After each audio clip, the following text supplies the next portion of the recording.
Hello guys, welcome to our YouTube channel. जैसा कि thumbnail से आप लोगों को पता चल गया हो कि आज हम लोग यहाँ पे बात करने वाले हैं मेंटेनेंस को लेके। तो आज के ये इतना महत्वपूर्ण जजमेंट है, अगर आप लोग इसको अपने केसेस में यूज करेंगे तो आप लोग भी वहाँ पे मेंटेनेंस देने से बच सकते हैं। लेकिन जो कुछ फैक्ट है उसके बारे में आप लोगों को जानना बहुत जरूरी है, तो वीडियो में लास्ट तक बने रहिएगा। वीडियो अच्छा लगे तो वीडियो को लाइक, चैनल को सब्सक्राइब कर लीजिए। मैं advocate Om Prakash, OP sound associate, law firm Ambikapur, आप सभी लोगों का स्वागत करता हूँ। तो चलिए शुरू करते हैं। तो सबसे पहले हम लोग जो ये जजमेंट है उसके बारे में बात करते हैं।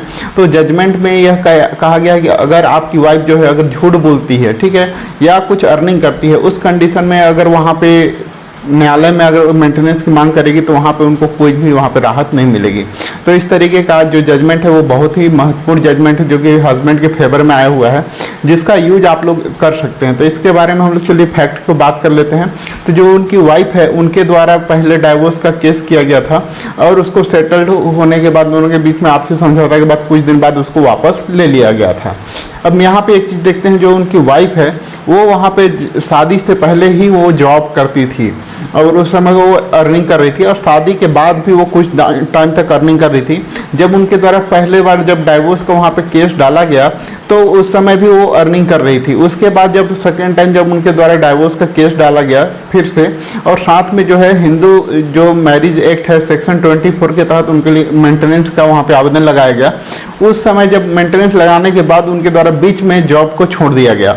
अब यहाँ पे जानबूझ के उनके द्वारा जॉब को इसलिए छोड़ दिया गया क्योंकि अब उनको मेंटेनेंस लेना है, काम नहीं करना चाह रही हैं। इसलिए नहीं कि वो उनके पास जॉब नहीं है या कर नहीं सकती, बल्कि इसलिए कि वो आराम से अब घर में रह के सिर्फ मेंटेनेंस के ऊपर डिपेंड होना चाहती हैं। तो इसलिए न्यायालय ने वहाँ पूरा इस चीज़ को देखा बारीकी से, और वहाँ पे जो है इसके बाद क्या हुआ कि जो फैमिली कोर्ट के द्वारा जो वहाँ पे जजमेंट आया वो भी वाइफ के खिलाफ में आ गया। ठीक है, वाइफ के फेवर में नहीं था, हस्बैंड के फेवर में था। और वहाँ पर भी इस चीज़ को देखा गया कि इनकी जो है अर्निंग कैपेसिटी है, अर्न कर सक रही हैं, और इनका जो क्वालिफिकेशन है वो भी वेल क्वालिफाइड है। और यहाँ पर जब शादी हो रहा था उस समय वो पीएचडी कर रही थी, जबकि उसके हस्बैंड है वो सिर्फ वहाँ पे ग्रेजुएट थे। तो उनकी जो वाइफ है वो पढ़ी लिखी हैं और वो जो उनके हस्बैंड है वो भी ग्रेजुएट हैं, प्लस वो अर्निंग कैपेसिटी है उनमें, वो ऑलरेडी जॉब कर रही थी, पहले भी जॉब कर रही थी और शादी के बाद भी जॉब कर रही थी। तो इसके बाद उनके द्वारा जैसे ही वहाँ पे जो लोअर कोर्ट है वहाँ से फैसला आया तो उससे उनका उसके बाद उनके वाइफ के द्वारा वहाँ पे अपील किया गया हाई कोर्ट में। हाई कोर्ट ने वहाँ पे पूरा उस चीज़ को देखा और इस चीज़ को भी देखा कि जो उनकी वाइफ है वो वेल क्वालिफाइड है, वहाँ पे वो उनके पास जो हस्बैंड है उससे ज़्यादा क्वालिफाइड है, अर्निंग कैपेसिटी भी है, अर्न नहीं कर रही है वो उनकी गलती है या अर्न नहीं करना चाहती है ये वहाँ पे दिखाना चाह रही हैं, और वो उनकी वजह से अगर वो अभी अर्न नहीं कर रही है तब भी उसको वहाँ पे मेंटेनेंस पाने का राइट नहीं है, क्योंकि उसके पास अर्निंग कैपेसिटी है, वो कर सकती है और फिर भी वो नहीं कर रही हैं।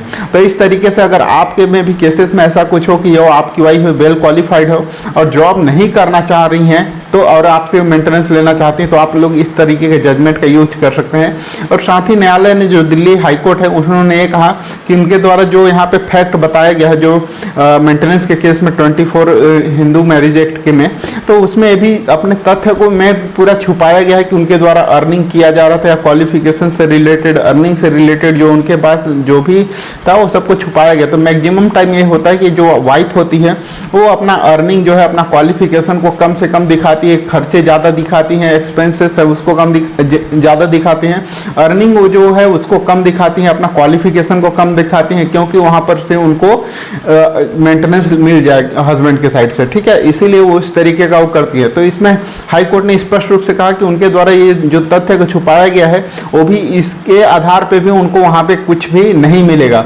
तो अगर आपकी वाइफ भी है इस तरीके का अगर कर रही हैं और अपना वहाँ पे जो है कुछ चीज़ छुपा रही हैं वहाँ पे अर्निंग से रिलेटेड, क्वालिफिकेशन से रिलेटेड, और अगर जॉब करने का उनके अंदर कैपेसिटी है, अर्निंग कैपेसिटी है उस, या कुछ प्रोफेशनल कोर्स हो सकता है जैसे DCA, PG, DCA, BEd, DEd, इस तरीके अगर क्वालिफिकेशन वगैरह किए हुए हैं तो उस कंडीशन में आप वहाँ पे उस चीज़ को दिखा सकते हैं। और ये भी अगर दिखा सकते हैं कि अगर आपकी वाइफ है शादी से पहले अगर जॉब कर रही थी या शादी के बाद जॉब कर रही थी बट अभी वो इसलिए नहीं करना चाह रही है क्योंकि उसको मेंटेनेंस चाहिए, तो इस ग्राउंड के आधार पे आप वहाँ पे मेंटेनेंस देने से बच सकते हैं। और हाई कोर्ट का ये जो जजमेंट है उसको आप यूज कर सकते हैं। इसका लिंक जो है डिस्क्रिप्शन बॉक्स में मिल जाएगा, वहाँ पर से आप जाके चेकआउट कर लीजिए।